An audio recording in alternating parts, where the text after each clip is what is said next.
2021 में तमिलनाडु ने एक बहुत ही कंट्रोवर्शियल बिल पास किया जिसको कहा गया एंटी नीट बिल। क्या आप इसके बारे में जानते हैं और इससे रिलेटेड क्या कॉन्स्टिट्यूशनल डेवलपमेंट हुए थे?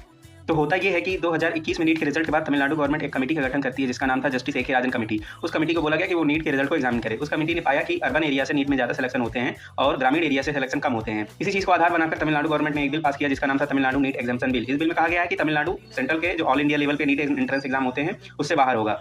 ये बिल पहुंचता गवर्नर के पास सिग्नेचर के बाद तो गवर्नर ने इसको वापस से तमिलनाडु गवर्नमेंट के पास भेज दिया कि आप इस बिल को पुनर्विचार करें, रिकंसीडर करें, क्योंकि इस बिल से किसी का भला। विधानसभा ने फिर से उसको वापस बिल को पास करके फिर से गवर्नर के पास भेजा। तो गवर्नर ने उसको क्या किया, गवर्नर ने उस बिल को प्रेसिडेंट के लिए रिजर्व कर दिया। अब वो बिल जब प्रेसिडेंट के पास गया तो प्रेसिडेंट ने उसमें 2-3 साल तक कोई एक्शन नहीं लिया, वो उनके पास पड़ा रहा। फिर तमिलनाडु गवर्नमेंट पहुंचती है सुप्रीम कोर्ट की हमारे बिल के ऊपर कोई एक्शन नहीं लिया जा रहा है। फिर मैटर पहुंचता है सुप्रीम कोर्ट और सुप्रीम कोर्ट के 2 जज के बेंच ने अप्रैल 2025 में यह फैसला दिया कि गवर्नर और प्रेसिडेंट अनिश्चित काल के लिए बिल को अपने पास नहीं रख सकते हैं। 3 महीने के अंदर उनको उस पर हस्ताक्षर करने पड़ेंगे। अगर 3 महीने में हस्ताक्षर नहीं करते हैं तो बिल को पास मान लिया जाता है। अब यहीं से शुरू होता है संवैधानिक संकट और क्रिएट। तो कहता है कि अगर कोई बिल गवर्नर के पास जाता है तो उनके पास 4 ऑप्शन है, या तो उसको असेंट दे सकते हैं, या विद होल्ड कर सकते हैं, या फिर वापस रिकंसिडरेशन के लिए भेज सकते हैं, या फिर प्रेसिडेंट के लिए रिजर्व रख सकते हैं। अगर बिल प्रेसिडेंट के लिए रिजर्व किया गया है तो जब वो बिल प्रेसिडेंट के पास पहुंचता है तो उनके पास 3 ऑप्शन होते हैं, या फिर वो उसको असेंट दे दें, या विद होल्ड कर लें, या फिर वापस रिकंसिडरेशन के लिए भेज दें।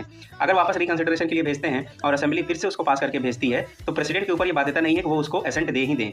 ये बात जाननी जरूरी है कि राज्य में कोई बिल बिना गवर्नर के सिग्नेचर से वो कानून नहीं बनता है और केंद्र के लेवल पे बिना राष्ट्रपति के सिग्नेचर से वो कानून नहीं बनता है। लेकिन 2 जजों की बेंच ने कहा कि अगर 3 महीने में पास नहीं करते हैं तो बिल कानून माना जाएगा, पास माना जाएगा। यहीं से होता है। इसके ऊपर फिर प्रेसिडेंट ने अपने पावर का यूज करते हुए आर्टिकल 143 के तहत सुप्रीम कोर्ट से 14 सवाल पूछे। उन 14 सवालों पे सुप्रीम कोर्ट ने नवंबर 2025 में जजमेंट दिया जिसमें 5 जजों की बेंच थी और फिर उसमें कहा गया कि कोई टाइमलाइन मतलब कोई समय सीमा फिक्स नहीं किया जा सकता गवर्नर या प्रेसिडेंट के लिए। ऐसा कोई कॉन्सेप्ट संविधान में नहीं है कि अगर प्रेसिडेंट और गवर्नर बिल को साइन नहीं करते हैं तो वो बिल पास माना जाए। इस चीज से रिलेटेड पूरी डिटेल चैनल पर मौजूद है। चैनल को फॉलो कीजिए, लाइक कीजिए, सब्सक्राइब कीजिए।